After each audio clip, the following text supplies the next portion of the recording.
Hi, and welcome to Fit Fed Feeling Good. I am Meg, your host. This is the podcast where we talk all things fitness, food, and feeling good. Happy Wednesday. So happy to have you here for this conversation. Today is a fitness episode, and I'm excited about it because we're going to talk about planning your fitness. And I think this topic is fitting because we're at the very beginning of the new year, very early January. So we need to now decide if you're making fitness a priority, a goal, a resolution, or maybe it's already a habit in your life, but you want that habit to continue in the most positive way. I have had clients talk to me. How does this get done? How do we make fitness fit into our life? So I wanted just to break that down and first congratulate you if you are approaching a new goal or you have some resolutions and you want to make fitness a part of your life. That's amazing. And then give a huge congratulations too if this is a habit of yours and you just want it to continue.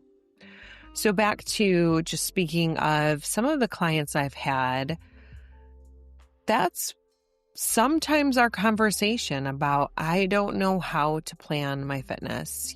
I need a trainer. I just need to have that time set on my calendar to come in. And that is wonderful. So I thought it would be good if we went through all of those questions: how, what, when, where, and why, and break those down.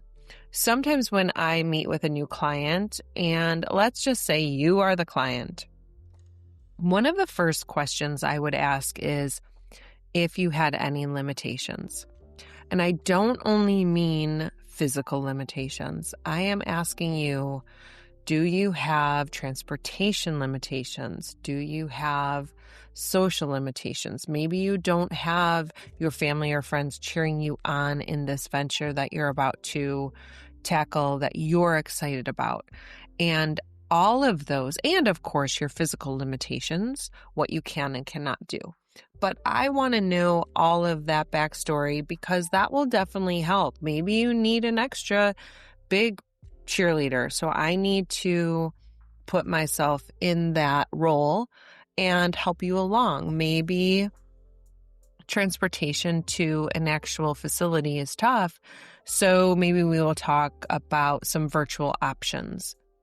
So sometimes that question of what is going on with you, and then let's go into how are we going to do this?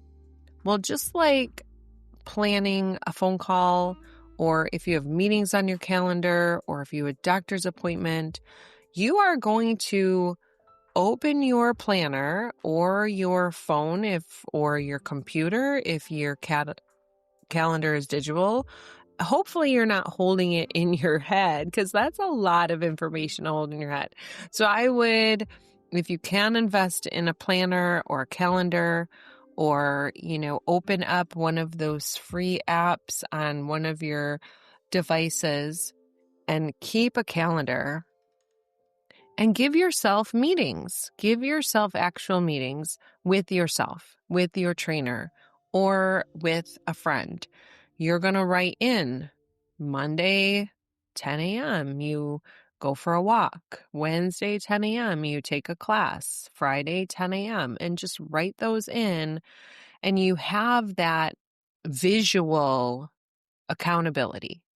When you open that calendar and maybe you do or do not get that meeting done, you will have that effect of what it made you feel. And maybe that motivation, maybe you're going to open it up and say, oh, I have working out on my calendar at 10 a.m. Well, maybe that's just what you need. So I would definitely say plan meetings with yourself. Make it a priority. Make it just like you would not miss a doctor's appointment, or you would not miss an important meeting with a colleague or boss or your family. This is a meeting with yourself. And then let's talk about when. A lot of people will ask, when is the best time to work out? Now, you may get a million and one answers from a lot of other trainers or fitness people. My answer to you today is, when does it make you feel good? When do you like to move? Some people, it's the way they want to end their day. Some people, it's the way they want to start their day. Find out the when of, play around with it. Maybe try a couple morning workouts. Maybe try a couple mid-afternoon workouts. Maybe try right before bed, because that's leads you right into a nice shower before you crawl into bed and you're nice and relaxed. I have tried that mid-afternoon, and for me, I know if I am not soaking in sweat, that maybe the workout wasn't as fun as I wanted it to be for that session. So do I want to feel like that in the midday if I can't grab a shower or change clothes? So a lot of people have their when, and it might be completely the opposite of when your neighbor's when is. So play with that and decide that for yourself. There's a lot of facilities, a lot of trainers that have many hours throughout the day, and you don't have to stick to, I have to work out at 5 a.m. every morning. You can find time that works best for you. So we talked about the what, the when. What are your limitations? When do you want to work out? How are you going to do this?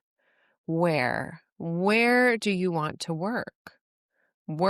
Maybe it's the comfort of your home in just a little space that you can put a mat in, and maybe you have a tablet that you can watch a workout in. Maybe you need to be surrounded by people, because that motivation from others, when you see them going, into a classroom and you think, well, I'm just going to follow them in because I want to try that studio or that class, and that group atmosphere is also a motivator. So there's a lot of reasons why people pick their where and their why and their how. So how we are going to plan it in, and we are going to decide what the type of movement feels best for us. I want you to explore this. Is it just out in nature going for walks? Are you more indoorsy and love being with people? Do you like choreographed classes? Do you like to be on a bike and want to explore spin classes? There's so much fitness out there that I think it's intimidating, because if you go to a facility and grab a schedule and you see, let's say, barre class, you think, well, what is barre class? So I want to encourage you to try it. If that allows, and if your body feels like it's up for it, go ahead, give it a try, see how it feels. Plug in your whys, your whats, your whens, your how, and your wheres, and see if you can create a habit of your new fitness goals or your resolutions, and continue them. Continue making those appointments with yourself. Show up. You're worth it.